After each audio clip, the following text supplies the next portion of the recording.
Alright guys, real quick before the video gets started, I just wanted to say my apologies. Windows did an update on my computer for whatever reason, and that caused a mishap with OBS, and it lost track of my microphone for some reason.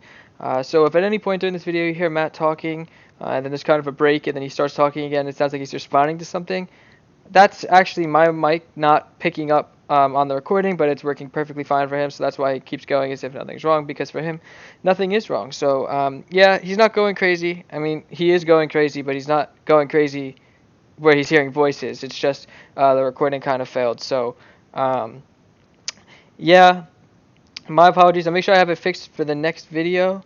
Um, but, yeah, let's go ahead and get started. All right, and welcome back to Blow Up the Team. I'm Matt, and once again, we're doing our preseason grades, and it'll be preseason grades. And today we're talking about the Los Angeles Dodgers. So, are you okay? No, no, just interesting mouse movements. Yeah, just screaming. Well, that's great. Just been singing. We built this city on rock and roll for the past, 10, 15 minutes. Shut up. That's enough. Get ourselves a copyright strike.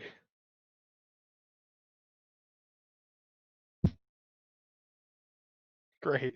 I don't know how much I want to be a part of that thing. Uh, okay, so yeah, so the 2019 Dodgers largely disappointing as the Dodgers have been for multiple seasons now. Dodgers have been consistently one of the best teams in baseball.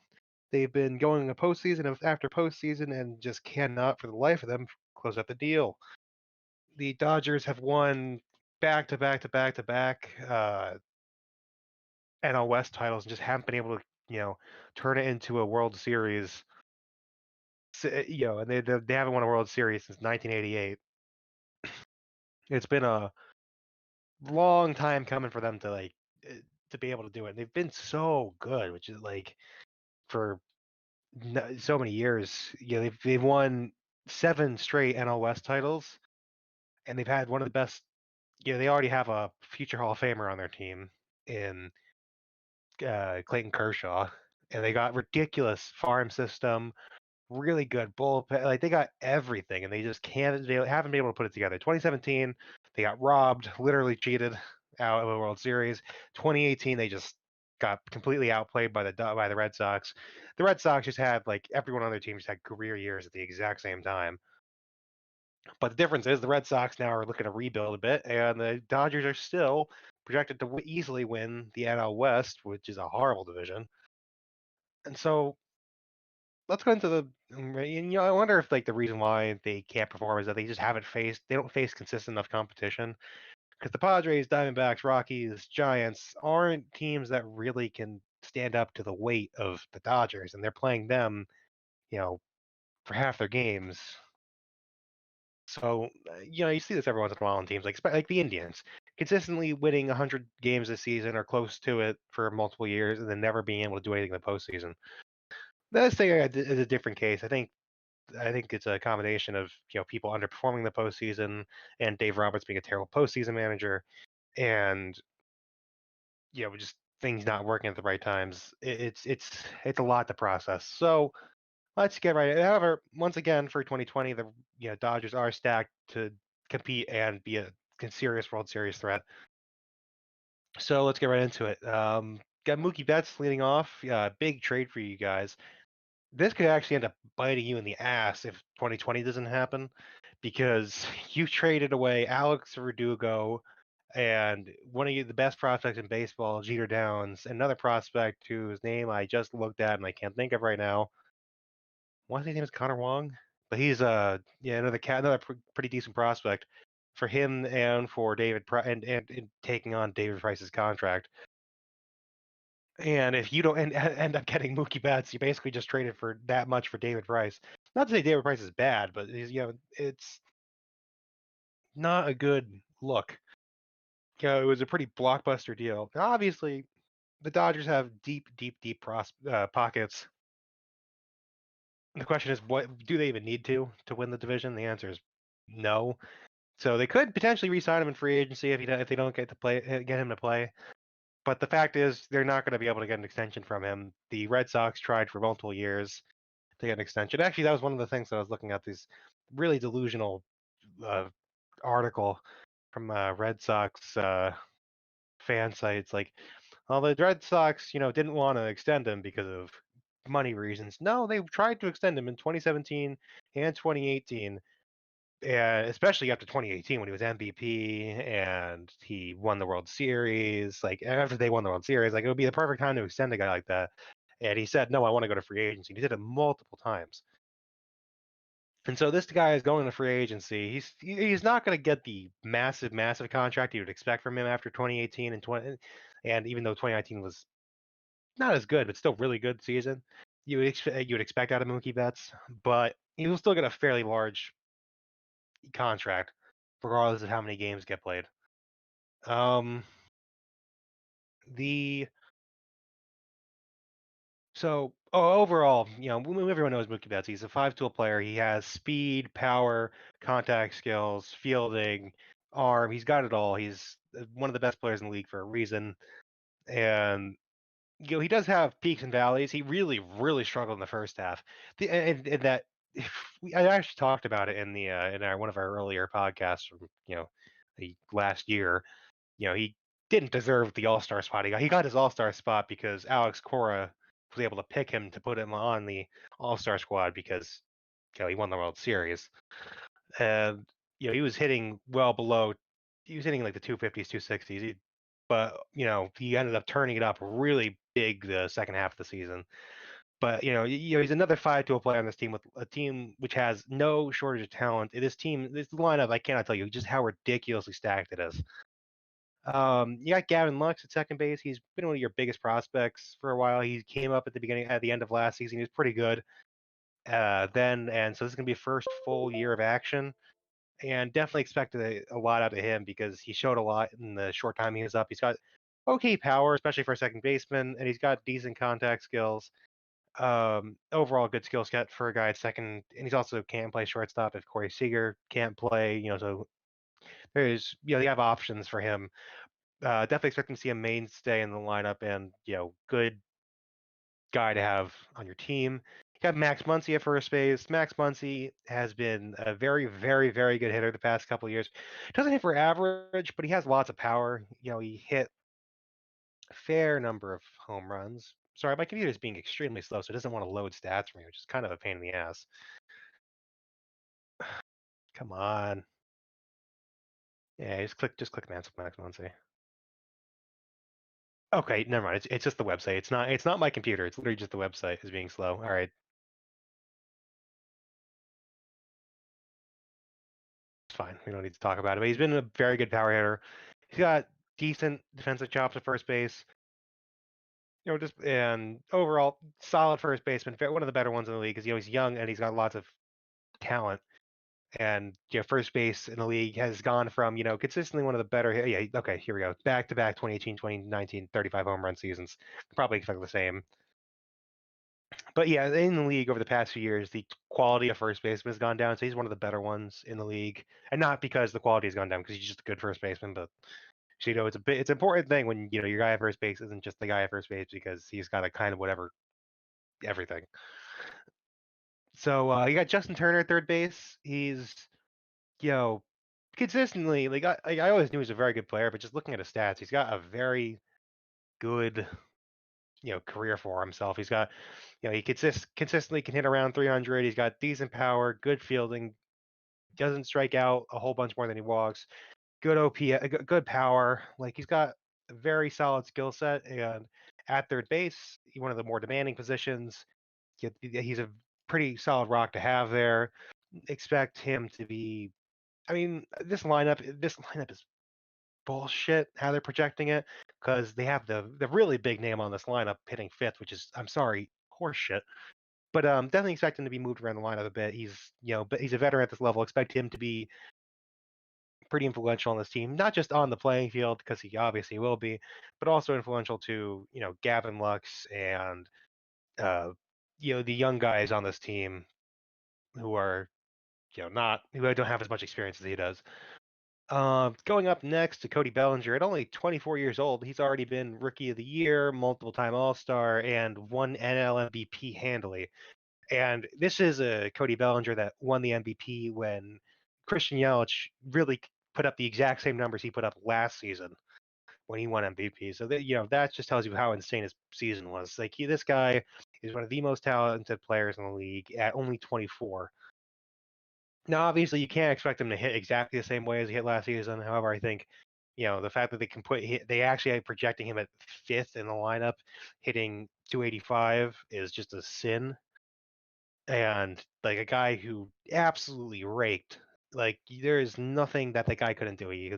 And he wasn't playing first base either. They've been doing this experiment with Cody Bellinger at first base. He's a very good outfielder. He's got a great arm, and he's had a lot of defensive highlights. That they put him in the outfield, and they're consistently keeping him in the outfield. The guy's got great power, great contact, great, pretty good batting eye. Not like go walk once per every strikeout, but still very good. Good on good slugging, insane slugging. He's the best power hitter on this team, and just probably the best player on this team. Like I think he's better than Mookie Betts in everything except speed. Yeah, Corey Seager at shortstop. He is had a rough couple seasons. He got injured in what is my computer doing? This website doesn't want to cooperate today. It's making me kind of annoyed. Come on. All right. I have no clue because I haven't thought about it. Um, yeah, yeah, okay. But so Corey Seager, 2016 he was Rookie of the Year, which was followed up by Rookie of the Year Cody Bellinger. She's using baseball reference now because it's at least loading. Two-time All-Star. 2018 he got injured. Tommy John surgery, pretty hard thing to come back from. And he came back in 2019. His numbers overall were kind of whatever. They were, he only 272. He was, didn't really have anything that crazy. Wasn't bad, but wasn't really, what you expect out of a guy who was such a strong position for this team. And I know you can't even blame anyone. Like, it's to be expected, I think, after Tommy John.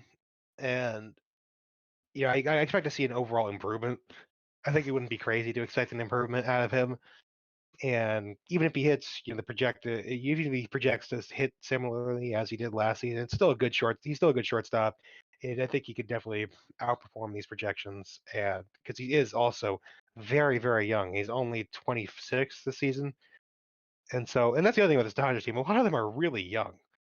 And so the Dodgers actually come into an interesting spot. Like, who can we extend? Who do we extend? And who can we extend? And that'll be interesting. I think the Champ is either drunk or what? Because they have DH in a National League. Well, no, they have DH for a National League team. The only thing I can think of is that so the MLB, the proposals are all basically getting rid of the pitcher hitting in the National League for this season. And honestly, I wouldn't be surprised if it means that they just get rid of the pitcher hitting, which has been needing to happen for ages. Pitchers hitting. It's the difference when it's like Shohei Ohtani, who's can do both. But pitching is such an art form and such a hard fucking thing to do. It's really all they don't have time to focus on hitting and base running and stuff. And so like great example, an old example, Chen Ming Wang, Chen Ming Wang. I don't remember how to pronounce his name. Wang, I think it was Wang. You had a pretty good, really good couple of seasons with the Yankees. 2008, playing against the Astros, ironically enough, had a really horrible leg injury and never couldn't pitch the way he did again. Like just really tanked his career for a guy who was very good. So yeah, it's a pretty pretty rough. Yeah, 2008. Let's see where are we? But yeah, he struggled a lot after that, and so it could really ruin careers, and it just caused a lot of injuries, especially when AL ball clubs playing NL ballparks. Because obviously pitchers in the NL will still be more prepared than AL pitchers. In 2018, I think it was Masahiro Tanaka, and in the midst of another good season from him, and being the best starter on that team. Well, I won't say best, but like the most consistent starter on that team.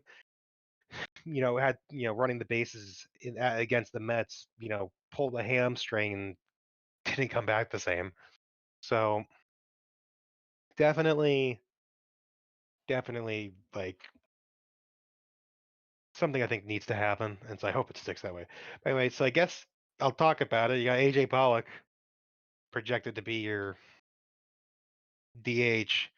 This is not what I was preparing to talk about at this position because I've kind of just what the fuck? Why is it okay? I'm just gonna use baseball reference. Fucking Christ, because it doesn't. It's being benched. Oh no, votes.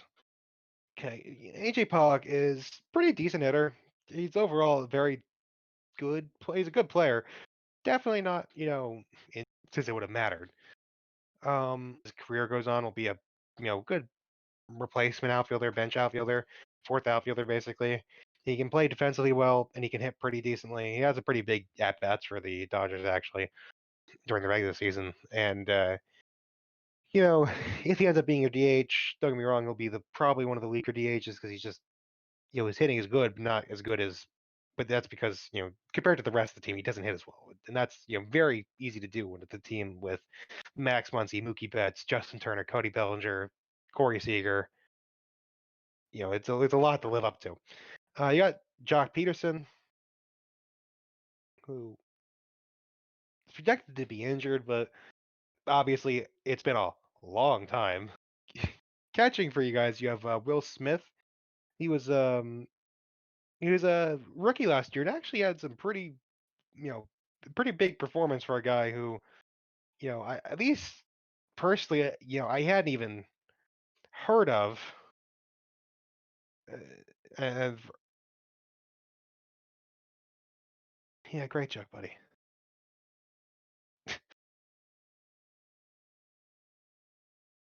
Well, yeah, that congratulations, you're winning a race with when RotoChamp has its legs tied up. All right. So, but he only played in 62 games. He's a very good catcher behind the plate. He'll be your starting catcher this season without a doubt. Um, hit only 225, but the big thing for him was that he came in clutch a lot for this team, and I think he had like 2 or 3 walk-offs this past season, and so he's got obviously there's no advanced metric for clutch factor, but he's got a pretty good one. Um,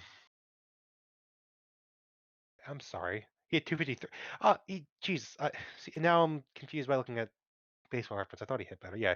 He had, fuck. He had 253 last season, which is good for a catcher. And, he had 15 home runs to go with it. And I don't expect that he will have as good numbers because it'll be his first full season. But I expect that he will, get a chance to grow. At the end of the day, he is a good catcher, and regardless of barring him turning into the next Gary Sanchez, like most catchers, he'll be hitting towards the bottom of the order, regardless of how he performs. So that's that rounds out your lineup. It's a very threatening lineup, top to bottom. It's one of the best lineups in the league. It's really exciting. My favorite series to watch last season was the Dodgers versus Yankees. Uh, Barring one game that was blown by really you know, bad umping, the Yankees could have swept it, but it was a really good weekend series for Players Weekend. Wish they were playing in their actual uniforms and not the shitty players. These Players Weekend uniforms last season, the most disgusting things I've ever seen. Full black or full white, which one do you want to have? And just horrible. Um, but that was top to bottom. Both teams had really stacked lineups, and this team has a stacked lineup. It will easily this could carry easily the Rockies pitching staff to 90 wins. I think it's insane. So moving into your starters, which surprise surprise is also very good. Leading off, you have Clayton Kershaw, as I mentioned before. He's a surefire Hall of Famer. There's no way this guy is charging towards Cooperstown, and he's not even close to being done with his career. He's got, barring him, tearing his rotator cuff and his UCL and his MCL and like everything in his body all at once. He's going to be pitching for a number of years more. He's only 32, and he's already recorded 2,400 strikeouts, and he's got a career 2.44 ERA. He's got 169 wins. The guy is going to be, he's already done so much in his league. He's a 3-time Cy Young winner, 1-time NL MVP, 8 All-Star awards, a pitching triple crown, a bunch of other, you know, career stats that are just insane. So 100% going to be a Hall of Famer. And if anyone watching this thinks, nah, he sucks, you can just stop watching. Please don't watch our videos. Well, at least my videos. Not like say our videos. Watch the football ones. You don't know anything about baseball if you say that. I when I was doing the research for this video, I kept getting distracted by watching Kershaw highlights of just like, I think obviously his prime is past. He's not the Kershaw that's going to lead the league, have a pitching triple crown and win the NL MVP in a totally separate season. He's gonna, but he still is an excellent starting pitcher and will be the leader. Will have a spot in this Dodgers rotation as long as he can. Behind him, you have Rocker Bueller.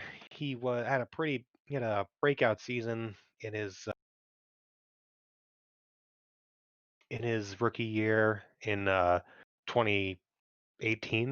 I think it was. Yeah, 2018 was his first full season. He broke out as being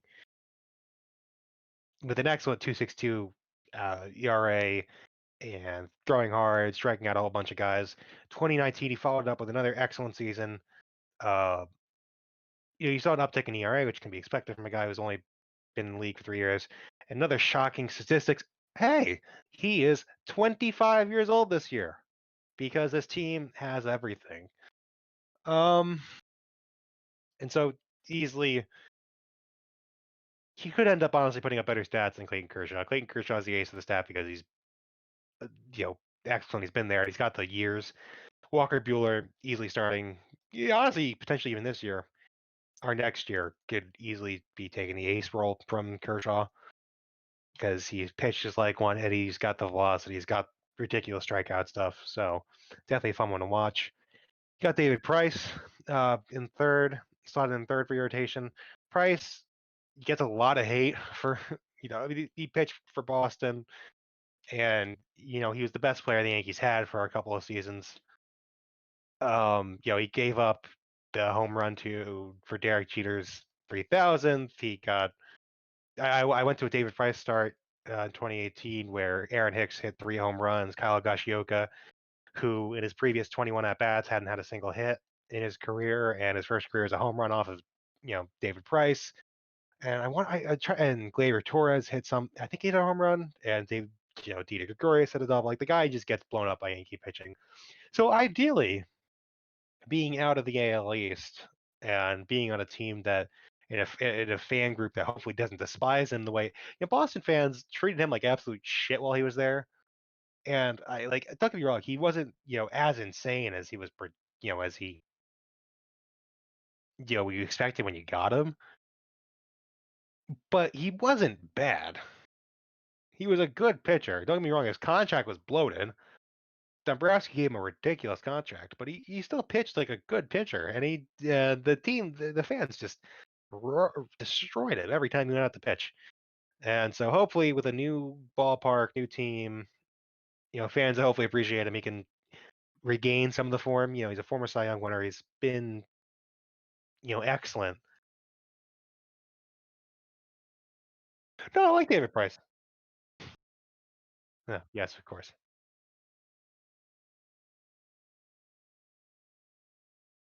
He came in the clutch. Jesus.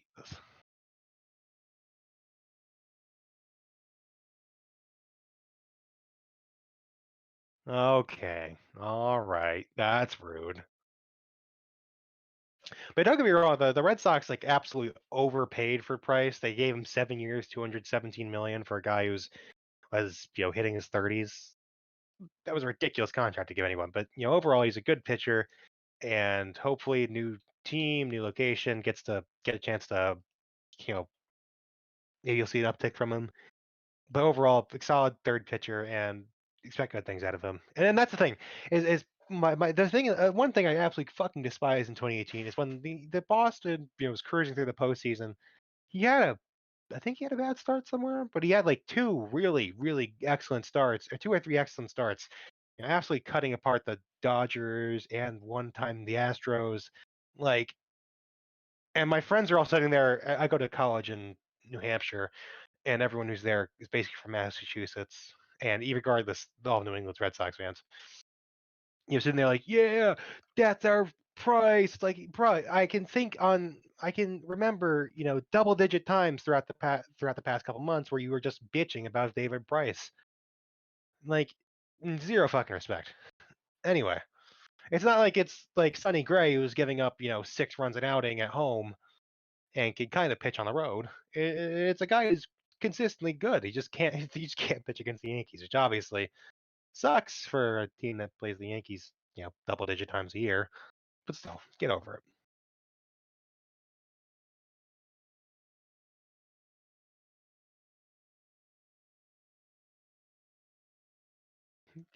Well, the Yankees were, not good.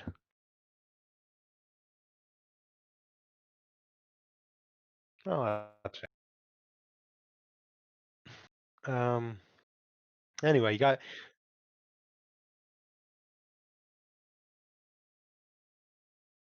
yes, yes. So in the off season, actually in the 2018 off season, you traded away Matt Kemp and Yasiel Puig. Matt Kemp actually ended up being a decent move because he ended up having his worst season as a big leaguer. But Yasiel Puig was a pretty big part of your lineup, and you still ended up making the postseason pretty convincingly. And in the well, I know. I'm just thinking about it now. But in the rotation, you lost Kenta Maeda and Hyunjin Ryu. Uh, Ke- yeah, Ryu was absolutely ridiculous last season, and he hit free agency. He didn't trade him, and so obviously there's nothing you could do about that. Kenta, knowing he was probably leaving, I don't like trading Kenta Maeda, but at the same time, I kind of get it because Kenta Maeda is a better pitcher than a reliever, and he's wanted to be a consistent starter, and you just couldn't really have space for him. And you also got a really, really, good prospect, and in Brusdar Gratterall from the Twins. So overall, I don't think it was a terrible move getting rid of him and trading him away. And I say getting rid of him. He deserves a better phrase than that. Um, yeah. So you re-signed Alex Wood, who you traded to the Reds. You re-signed him this offseason. He's pretty. Oh, come on, Roto Champ. I keep trying. See the fuck it. Damn it.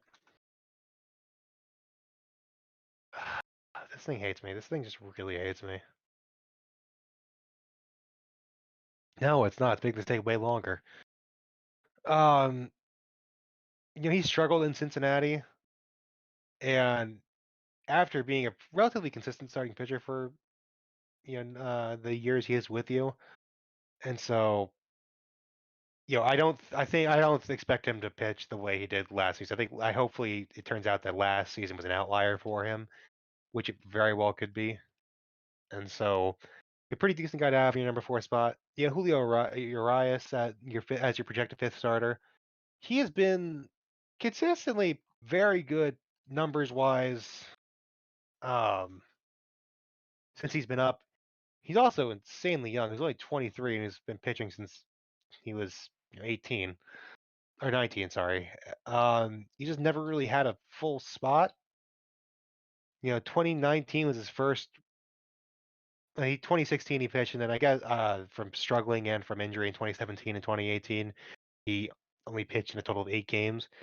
And his first full season back, you had very good numbers between the bullpen and starting. 79 innings pitched, 2.49 ERA, 84 strikeouts. If you get him time to actually play and be a starter. I expect some pretty good things out of him for a fifth starter, and and if he pitches like he did last season extendedly, like that's insane. Like that's just an even bigger lock. So overall, the rotation's pretty good. Between your top three guys, you got a bunch of you got two guys who used to be aces and or well, you got a guy and two guys who are aces in Clayton Kershaw and Walker Buehler, and a former ace and David Price, and overall a solid pitcher, David Price. And you got a solid pitcher in Alex Wood, and you have a question mark in Julio Arias, but it's just a question of his health, really. Um, so pretty good, very good starting lineup.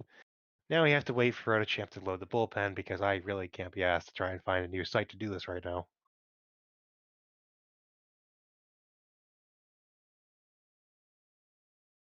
No, no, it's fine. It's fine. It's fine. Yeah, there we go. There you go. And now if you can get over to it. No, I know you are. I know you are. There we go. So moving on. The Dodgers also don't lack in the bullpen department. They have a very good bullpen. They have leading as your closer, Kenley Jansen, who's been your closer for you know most of his career. Since 2012, he's been your closer. He had some ridiculous runs. He actually had a really ridiculous run from 2011 to 2017. You never having an ERA above 3, striking out loads of guys. He's the problem with he never really has run into the last two seasons. Not to say that he's had bad last two seasons. 301 and a 371. 30 plus saves in each one. The big problem he's run into with a lot of guys, he's a primarily cut fastball pitcher, and barring him being Mariano Rivera, which he is not, the cut fastball will wear at your arm, and so his velocity has been ticking down. And so when he used to consistently hit 95, he's now consistently 92, 93, and he's still pitching very well and at a high level, obviously, but he's starting to tick down a little bit. So you got to see, because the thing is, the cut fastball, he also doesn't walk a lot of guys, which tells you he goes hard, he locates, and so he's got good stuff that he strikes a lot of guys out.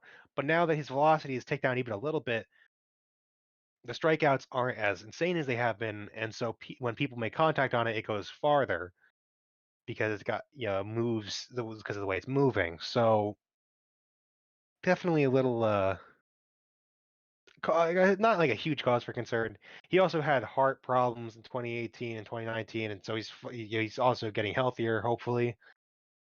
And so overall, a very good closer, and expect good things from him. And hopefully, with his health problem solved, he can return to that form. Regardless, he'll be your closer for the next couple seasons probably because he's just being very consistent. At the end of the day, you want consistency from your closer, and he's very consistent. He's very good at his job.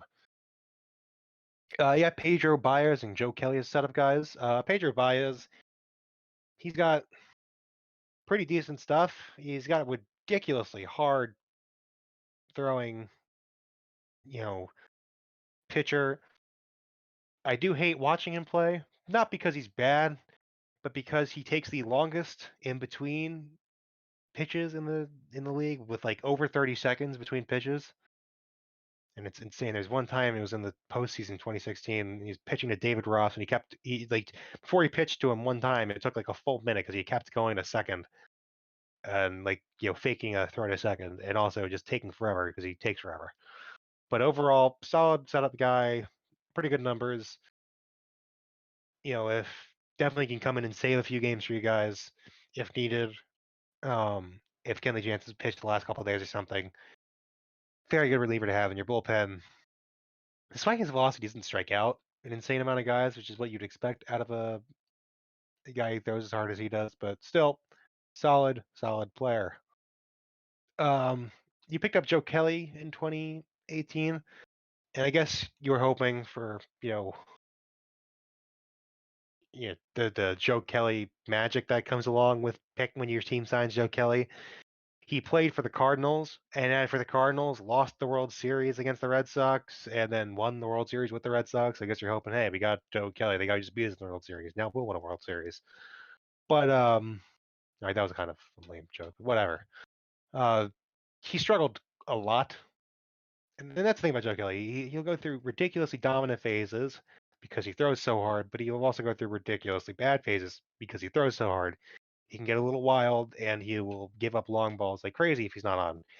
And so through the first half, he was basically unusable uh, for the Dodgers. And then the second half, he was able to put it back together and pitch really solid. Became a really consistent guy out of the bullpen for you in the second half. The big problem for Joe Kelly is that he can only pitch one inning, which is fine for a reliever. But once again, remember how I said Dave Roberts is a bad postseason manager? He seems to forget who his players are in the postseason. And so, besides the whole Kershaw who throwing him out in a non-save situation and just throwing him out as a reliever in general when you have ridiculous arms in the bullpen, uh, he, Joe Kelly came in through an inning, solid no run inning, and then decided let me put him out there again because he can definitely pitch 2 innings, and then gave up a grand slam to Howie Kendrick, postseason hero Howie Kendrick. So, but overall, don't expect pretty ERA from him. You get a guy like Joe Kelly because he can perform at such a high level for extended periods. And if he can ever put it together for a full season, he will be one of the best relievers in the league. Um, yeah, Ross Stripling, he will go between the bullpen and the rotation if anyone gets injured in the rotation. Good pitcher, will throw a lot of innings. It doesn't walk a lot of guys. Overall, just like not a lot to say about him, but he is a very good overall. You got Adam Kolarek, who I really like because funky side armor. Love side armors. We'll always go to talk about side armors if I ever get a chance to. You picked up Blake Trinan. Blake Trinan, who you would not expect to be a guy who is struggling. He had a sub 1 ERA in 2018. He had a .78 ERA, and then lost his. I heard. Oh, it was a lot too. Let me go find it.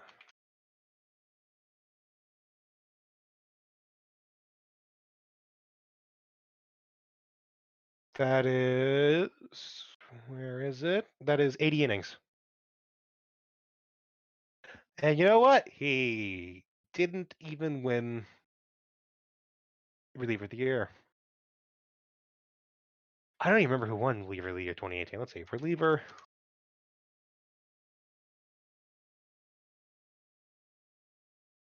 Edwin Diaz. So actually, that was pretty stiff competition to go up against because he also had a ridiculous season. But that was like an insane run. He actually finished 6th in Cy Young voting. Was an All-Star. It actually number 15 in MVP voting. And then 2019 happened, and he had a 4.91 ERA and struggled mightily. And so, yeah, and obviously, like, listen, and literally having a 1 ERA is having a worse season than you had.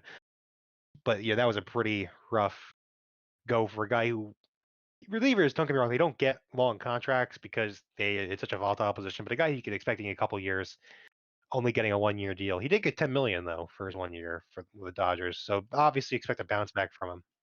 Oh, absolutely. No, 100%. It's a lot of money for a reliever. And, he is don't expect a 4.91. Like that is a flash in the pan for what he's done for his career. And if you, like I'm not expect like obviously you can't expect the guy to repeat a .71 ERA because that's just absolutely top tier, impossible to repeat stuff. Top tier cap.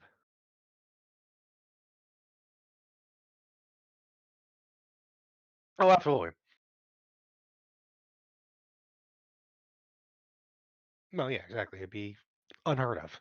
But it's very easy to expect him to perform better than he did.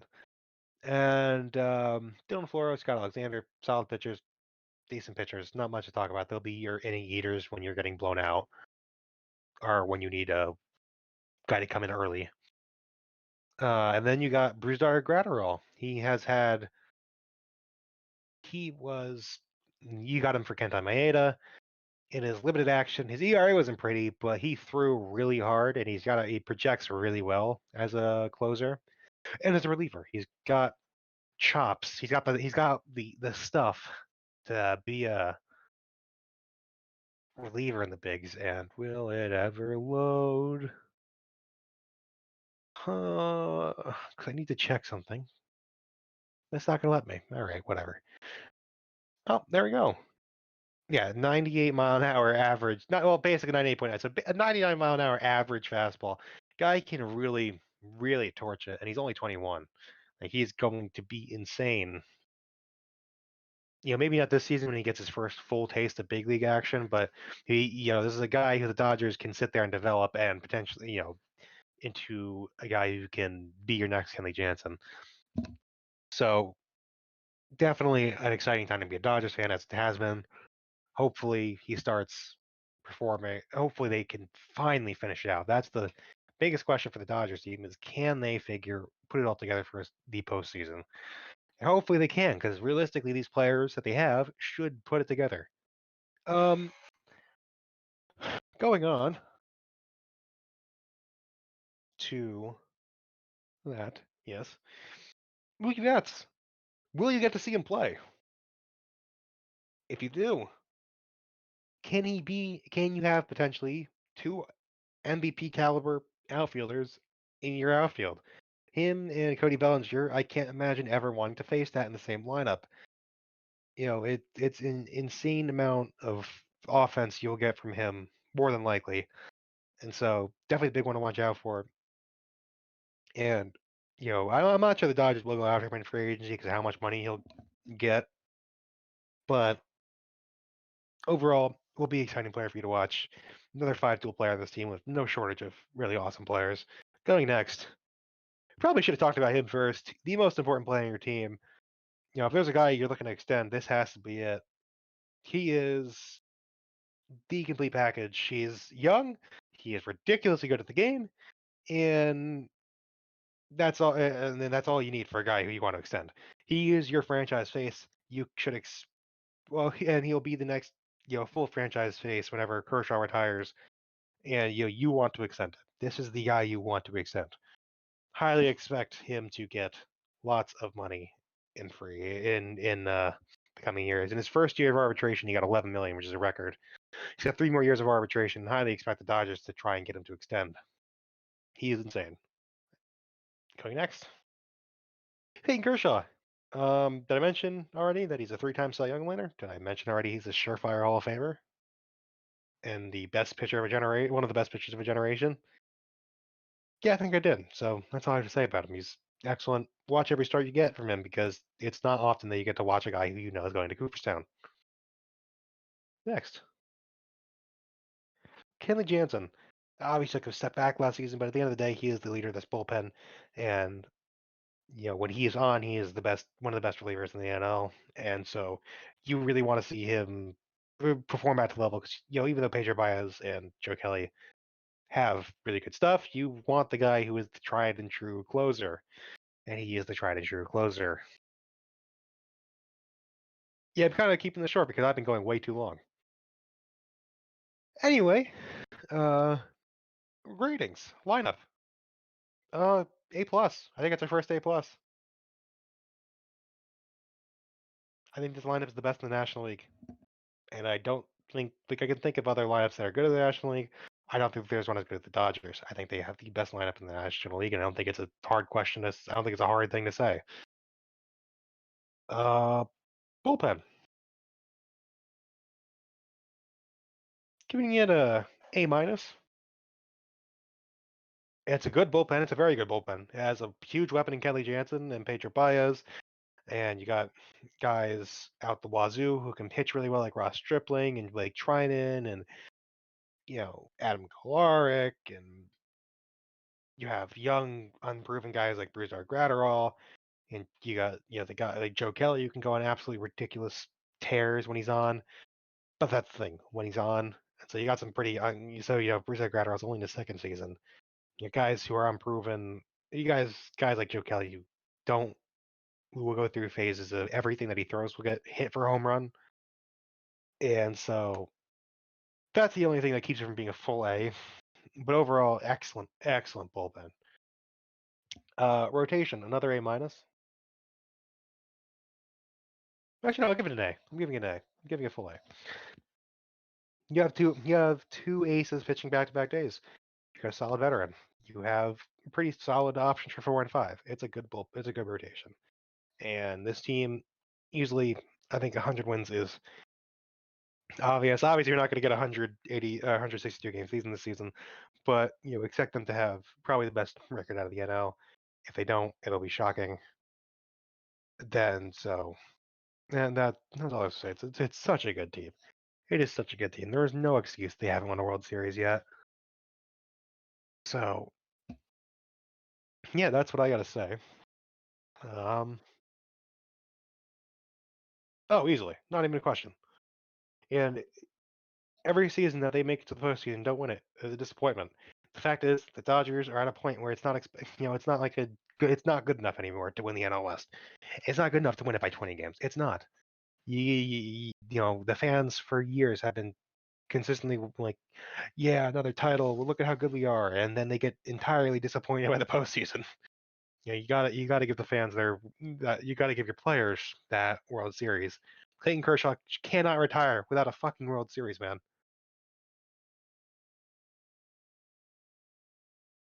Well, hopefully, got enough years left that that won't happen. So, yeah.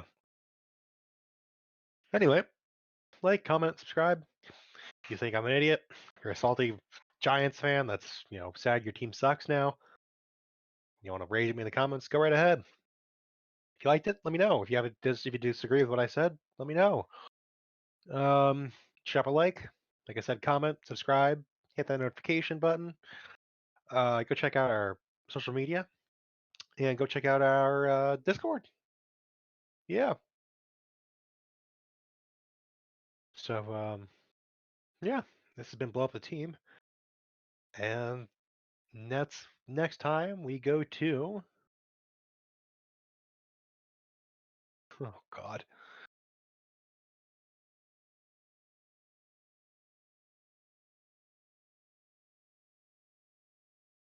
Oh God, we have the Marlins on Friday. No, I'm real.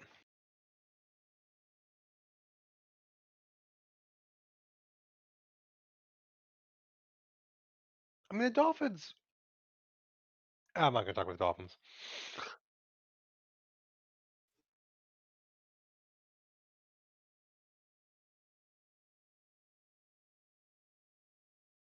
We'll see you next time. Thanks for watching.